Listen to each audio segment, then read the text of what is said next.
நிறைய பேருக்கு இருக்கிற ஒரு டவுட், இது நம்ம சேனலான்னு. இதுவும் நம்ம சேனல் தான். ஓகேவா எம்ஜி ஸ்குவாட்? இப்போ வீடியோ பாருங்க. ஹலோ எவ்ரிவன், நம்ம தான் கௌரி. உங்ககிட்ட ஒரு சின்ன கேள்வி கேட்கிறேன். இந்த உலகத்திலேயே விலை உயர்ந்த டைமண்ட் எது? ரொம்ப சிம்பிளான ஆன்சர், அந்த கோஹினூர் டைமண்ட் தானே. பிரிட்டிஷோட இளவரசி தலையில கூட இப்போ இருக்கு, அந்த கிரீடத்துல கூட அவங்க வச்சிருக்காங்க, அந்த டைமண்ட் தானே அப்படின்னு கேட்டீங்கன்னா, வெல், நீங்க 100% கரெக்ட், அதே டைமண்ட் தான்.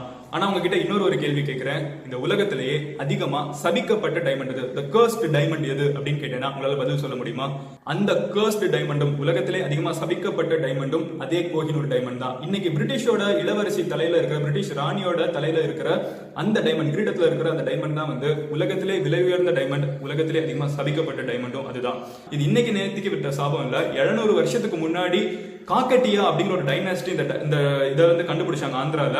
அப்போ வந்து அவங்க சொன்னாங்க இந்த சபிக்கப்பட்ட டைமண்ட்னு சொன்னாங்க. கிட்டத்தட்ட 700 வருஷம் வந்து இந்த சாபம் வந்து ஏதோ நம்ம கண் முன்னாடி பாக்குறப்போ கிட்டத்தட்ட உண்மையா தான் இருந்திருக்கு. அப்படி என்னடா சாபம் அப்படின்னு கேட்டீங்கன்னா, நான் சொல்றேன், 700 வருஷம் ஹிஸ்டரியை நம்ம டைம் டிராவல் பண்ணி பார்க்க போறோம். பட் அதுக்கு முன்னாடி ஒரு சின்ன விஷயம் சொல்றேன்.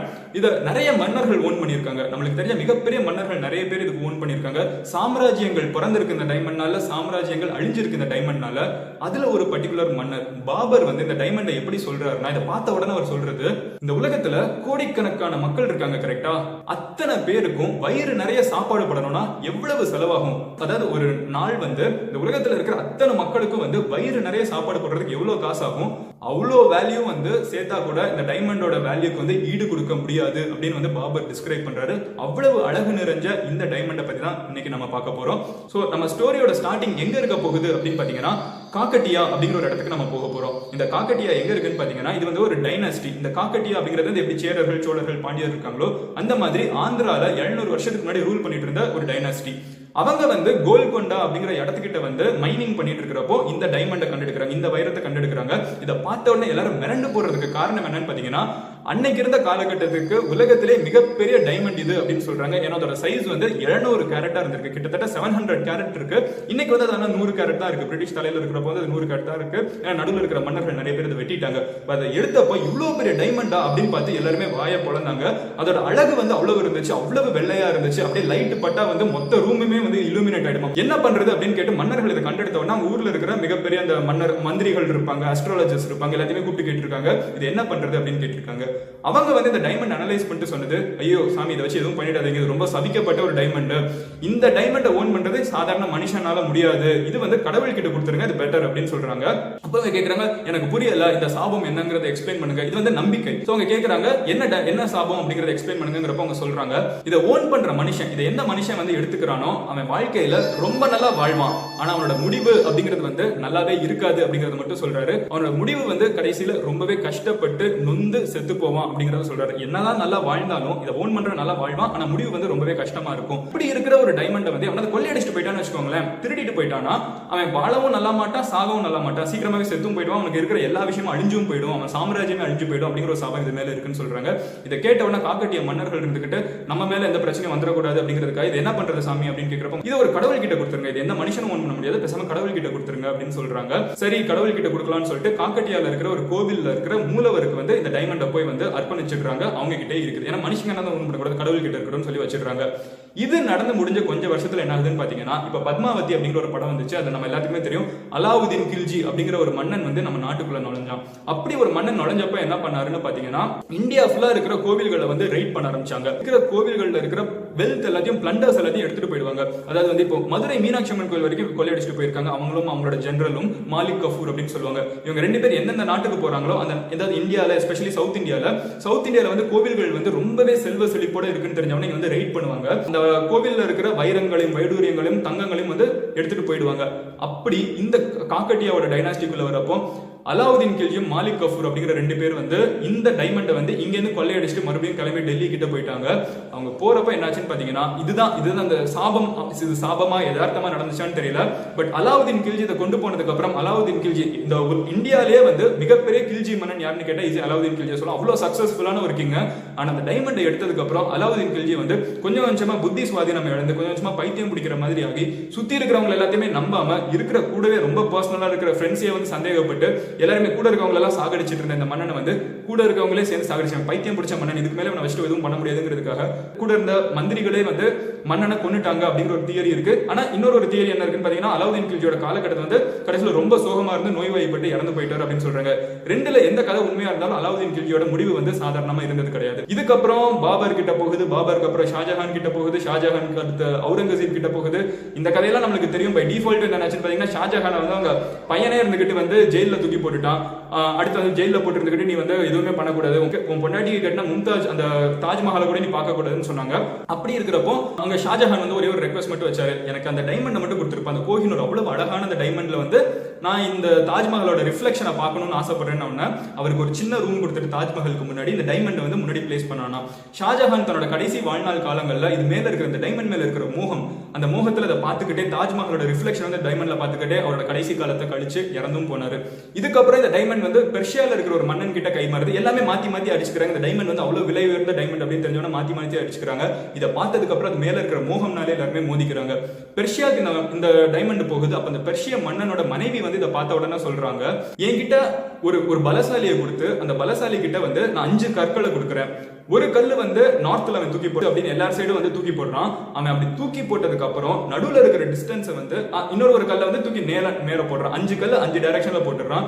இவன் ரொம்ப ஸ்ட்ராங்கான மனுஷன், எவ்வளவு தூரம் போட்டாலும் அது ஃபுல்லா வந்து நான் உள்ளுக்குள்ள தங்கத்தை வச்சு நிரப்புறேன், அவ்வளவு தங்கத்தை எடுத்து கொடுத்தேனாலும் இந்த டைமண்டோட அழகுக்கு ஈடாகாது அப்படின்னு சொல்றாங்க. இதெல்லாம் ஏன் சொல்றேன்னா, அந்த டைமண்ட் அவ்வளவு வேல்யூபிளா பார்த்திருக்காங்க. அதை பார்த்தவங்க எல்லாம் அது மேல பைத்தியமா போற அளவுக்கு அது அவ்வளவு அழகான ஒரு பொருள் அப்படிங்கறத சொல்றாங்க.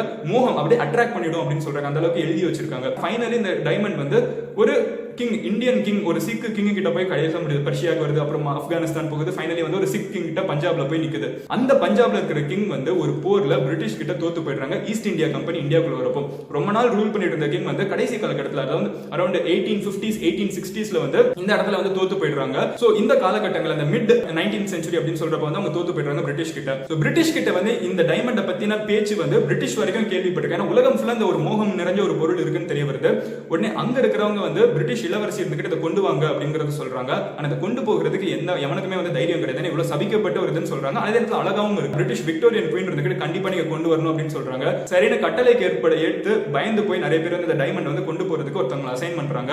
அவர் வந்து தனியா ஒரு கப்பல் எடுத்துட்டு வந்து இந்தியால இருந்து பிரிட்டிஷுக்கு கிளம்பி போறாங்க. கிளம்பி போறப்ப வந்து இந்த கப்பல்ல இருக்கிற இந்த டைமண்ட் இருக்குல்ல, இந்த டைமண்ட் இருக்குன்னு தெரிஞ்சோடனே நிறைய பேர் வந்து பயந்து வர மாட்டேன்னாங்க. ஃபோர்ஸ் பண்ணி நிறைய பேர் அடிமையா தூக்கி இந்த கப்பல்ல ஏத்தி விடுறாங்க. ஏன்னா கொண்டு போகணுமே கப்பல்ல, அந்த வரைக்கும் ஓடணும்ல. அதுக்கப்புறம் என்ன பாத்தீங்கன்னா, போற வழியில இது வரைக்கும் அங்க பிரிட்டிஷ் ஹிஸ்டரியிலே பார்க்காத அளவுக்கு கப்பல்ல இருக்கவங்க அத்தனை பேருக்கும் டயரியா வருது. அத்தனை பேருமே வந்து பயங்கரமா அஃபெக்ட் ஆறாங்க. யாருக்குமே வந்து தண்ணி செட் ஆகல. இந்த சீ சிக்னஸ்ங்கிறது வந்து வரலாறு காணாத அளவுக்கு எல்லாருமே வராங்க. நிறைய பேர் போற வழியில இறந்து போறாங்க. போற வழியில நிறைய புயல் தாக்குது. நிறைய தடங்களை மீறி ஃபைனலி இந்த பிரிட்டிஷ்க்கு வந்து போய் இது சேருது. அதாவது இங்கிலாந்து போய் வந்து ஃபைனலி இந்த டைமண்ட் சேருது. போன உடனே ஒரு சின்ன ட்விஸ்ட் என்னன்னு பாத்தீங்கன்னா, அதை கொண்டு போனவர் வந்து அவர் ரொம்ப பத்திரமா ஒரு விஷயத்தை வச்சுக்கணும்னு நினைச்சோம். நம்ம போன் சம்டைம்ஸ் எப்பவுமே கையிலே வச்சுக்கணும்னு நினைச்சோம்னா எங்க போய் வைக்கிறோம், மறந்து போய் நம்ம அங்கேயே விட்டுட்டு போயிடுவோம். கரெக்டா அந்த மாதிரி ரொம்ப விலை உயர்ந்த இந்த டைமண்ட் வந்து நேரத்தில் சீக்கிரட்டா ஒழிச்சு வச்சிருக்காங்க ஷிப்புக்குள்ள. ஏன்னா யாருக்கும் தெரிஞ்சிடக்கூடாதுங்கிறதுக்காக இப்படி நினைச்சிருக்கப்ப இதை கொண்டு போனவர் வந்து மறந்து போய் ஒரு இடத்துல விட்டுட்டு வந்துட்டாராம். ஆனா அங்க இருக்கிற ஒரு பையன் இருந்துகிட்டு, இந்த ஷிப்ல இருந்த ஒரு பையன் இருந்துகிட்டு, ஐயோ சாமி நீங்க தெரியாம விட்டுட்டு போயிட்டீங்கன்னு அவர்கிட்ட போய் மறுபடியும் கொடுத்துருக்கான். அவர் ரொம்ப பாராட்டி வேற விட்டுருக்காரு. அதுக்கப்புறம் ஃபைனல் இந்த டைமண்ட் கொண்டு போய் வந்து பிரிட்டிஷ் இளவரசி கிட்ட கொடுக்குறாங்க. இது வந்து ரொம்ப மொகல் ஷேப்ல இருக்குது. வந்து நம்ம ஊர் ஸ்டைலுக்கு வந்து மாத்துவோம் அப்படின்னு சொல்லிட்டு அதை வந்து பயங்கரமா சிசில் பண்ணி வெயிட் வந்து பயங்கரமா கம்மியாக்குறாங்க. ஃபைனலி வந்து கிட்டத்தட்ட 100 கேரட் தான் இருக்குது. இந்த டைமண்ட் வந்து எங்க வைக்கலாம்னு யோசிச்சு முதல்ல ஆபரணமா அணிறாங்க. அதுக்கப்புறம் அவங்க கிரீடத்துல வைக்கிறாங்க. அவங்க வச்சதுக்கு அப்புறம் தான் வந்து நிறைய பேர் அவங்க கதைகளும் சேர்ந்தே வருது. பயங்கர சபிக்கப்பட்ட டைமண்டுங்க அப்படிங்கறத சொல்றப்போ இதை ஓன் பண்ற மனுஷன் தான் அழிஞ்சு போவான். நான் மனுஷன் கிடையாது, நான் மனுஷி அப்படின்னு சொல்றாங்க. நான் ஒரு ஃபீமேல், இதை ஓன் பண்ற ஆம்பளை தான் அழிஞ்சு போவேனே தவிர இது ஒரு பொம்பளை வார் பண்ணா எதுவும் ஆகாது. இந்த அழகு வந்து ஒரு பொண்ணுக்கும் கடவுளுக்கும் மட்டும்தான் எக்ஸெப்ஷன் அப்படின்னு சொல்றாங்க. இதை நிறைய பேர் நம்பவும் இல்லை. அதுக்கப்புறம் வந்து அவங்க ப்ரூஃபா வந்து அந்த காலத்துல அந்த 700 வருஷத்துக்கு முன்னாடி காக்கட்டியா சேர்ந்து எழுதியிருக்காங்களோ அதெல்லாம் ரெஃபரன்ஸா காமிச்சு சொல்றாங்க. இதனால நம்மளுக்கு பவர் மட்டும் தான் வருமே தவிர என்னைக்கு ஒரு ஆண் இதுல கை வைக்கிறானோ அன்னைக்கு அவன் அழிஞ்சு போவான், அந்த சாம்ராஜ்யமே அழிஞ்சு போகும். ஆனா ஒரு பெண் கை வச்சா இது வந்து அந்த சாம்ராஜ்யமே வளரும் அப்படிங்கிற ஒரு தியரி வந்து பிரிட்டிஷ் வந்து ப்ரொபகேட் பண்றாங்க. சொல்ல போனா கிட்டத்தட்ட உண்மைன்னு கூட சொல்லலாம். அடுத்த ஒரு 100 வருஷத்துக்கு வந்து பிரிட்டிஷர்ஸ் வந்து உலகத்திலே பயங்கரமா டாமினேட் பண்ணிட்டு இருந்தாங்க. வேர்ல்டு வார்ல ஜெயிச்சாங்க. அவங்க வந்து பயங்கரமா போயிட்டு இருக்காங்க. இன்னைக்கு வரைக்கும் அந்த அரச குடும்பம் வந்து சஸ்டெயின் ஆகி போய்கிட்டே இருக்குங்கிறதுக்கு காரணம் பிரிட்டிஷை பொறுத்தளவுக்கு இந்த கிரீடம், அவங்க கிரீடத்துல வந்து இந்த டைமண்ட் இருக்குங்கிறதுனால இன்னைக்கு வரைக்கும் அரச குடும்பத்துல எந்த ஒரு ஆணுமே வந்து இந்த கிரீடத்துல இருக்கிற அந்த டைமண்ட் வந்து யூஸ் பண்ணிடக்கூடாது. இந்த கோஹினூரை வந்து அங்க இருக்கிற பெண்கள் மட்டும் தான் யூஸ் பண்ணணும். சோ ஒரே ஒரு சின்ன விஷயம் ஃபைனலி என்னன்னு பாத்தீங்கன்னா, இந்த கோஹினூர் அப்படிங்கிற பேர் எப்படி வந்துச்சு நான் சொல்றேன்னு சொன்னேன் கரெக்டா. அந்த பெர்ஷியன் ஒரு மன்னன் கொண்டு போனான்னு சொன்னேன்ல, அவங்களோட மனைவி இதை பார்த்த உடனே சொன்னாங்க கோஹினூர் அப்படின்னு பார்த்து எக்ஸ்பிளைன் பண்ணிருக்காங்க. அப்படியே இதை பார்த்தோன்னா கோஹினூர் அப்படின்னு சொல்லியிருக்காங்க. கோஹினூர்னு பெர்ஷியன் மொழியில என்ன அப்படின்னு பாத்தீங்கன்னா மவுண்டன் ஆஃப் லைட்ஸ் அப்படின்னு அர்த்தம். ஒரு ஒளி மலை அப்படின்னு சொல்லலாம். ரஃபா டிரான்ஸ்லேட் பண்ணணும்னா அவ்வளவு பிரைட்டான இதை வந்து அவங்க சொல்லியிருக்காங்க கோஹினூர் அப்படின்னு சொல்லியிருக்காங்க. இன்னைக்கு இது வந்து பிரிட்டிஷ் கிட்ட இருக்குது. இந்தியாவும் இதை திருப்பி கொண்டு வரணும்னு ட்ரை பண்றாங்க. இந்தியாவில் இருக்கவங்க நிறைய பேர் சொல்லி கொண்டு வந்து நம்ம ஊர் அழிஞ்சு போயிடுங்க. இப்போ பிரிட்டிஷ் வந்து நாளுக்கு நாள் அழிஞ்சு போய்கிட்டே இருக்காங்க. பேசாம அவங்க கிட்டே இருந்துட்டு போயிட்டோம், நம்ம ஊருக்கு கொண்டு வர வேணா, நம்ம டெவலப்பிங் கண்ட்ரியா இருந்துட்டு இருக்கோம் அப்படின்னு சொல்றாங்க. ஆனா கவர்மெண்ட் வந்து ட்ரை பண்ணுது. பிரிட்டிஷர்ஸ் இருந்துகிட்டு இல்ல இல்ல எங்க அரச குடும்பத்தோட நாங்க திருப்பி தரமாட்டோம்னு சொல்லிட்டு இருக்காங்க. இது இன்னைக்கு ஒரு இன்டர்நேஷனல் பாலிடிக்ஸா போயிட்டு இருக்கு.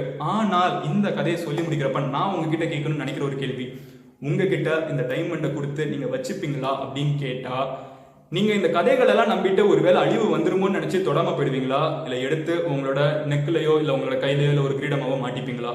கடைசி கேள்வி உங்ககிட்ட கேட்கணும்னு நினைச்சேன். இதுக்கான பதில வந்து கமெண்ட்ல லீவ் பண்ணுங்க. உங்களுக்கு நம்பிக்கை இருக்கா இல்லையான்னு பார்ப்போம். பட் எது எப்படியோ இந்த கோஹினூரோட ரொம்பவே சுவாரஸ்யமான கதை தான். உங்களுக்கு பிடிச்சிருக்கும்னு நினைக்கிறேன். இந்த மாதிரி மர்மங்கள் ஏதாவது இருக்குன்னா இல்ல ரொம்பவே சுவாரஸ்யமான ஹிஸ்டரி இருக்குன்னா கமெண்ட்ல லீவ் பண்ணுங்க. கண்டிப்பா அதை பத்தி பேசுவோம். உங்க ஃப்ரெண்ட்ஸ் யாருக்காவது ஹிஸ்டரி பத்தி ரொம்ப பிடிக்கணும், இல்ல ஜுவல்ஸ்ல இன்ட்ரெஸ்ட் இருக்கனால உங்க ஃபேமிலியில யாருக்காவது நகை வேணும்னு கேட்டுருக்காங்க, அவங்க கிட்ட வீடியோ ஷேர் பண்ணுங்க. ரொம்பவே சுவாரஸ்யமா இருக்கும். டிஸ்கஷன் கண்டினியூ ஆகும். இதை பத்தி ஃபர்தரா தெரியணும் இன்டர்நெட்ல போய் சர்ச் பண்ணுங்க. இன்னமும் நிறைய சுவாரஸ்யமான விஷயங்கள் இருக்கு. அதை 10% நான் உங்ககிட்ட சொல்லியிருக்கேன். So see you next video. Until then, bye. Madan Gauri signing off here. Cheers. நாளைக்கு உங்களை இன்னொரு வீடியோவில் பார்க்குறேன்.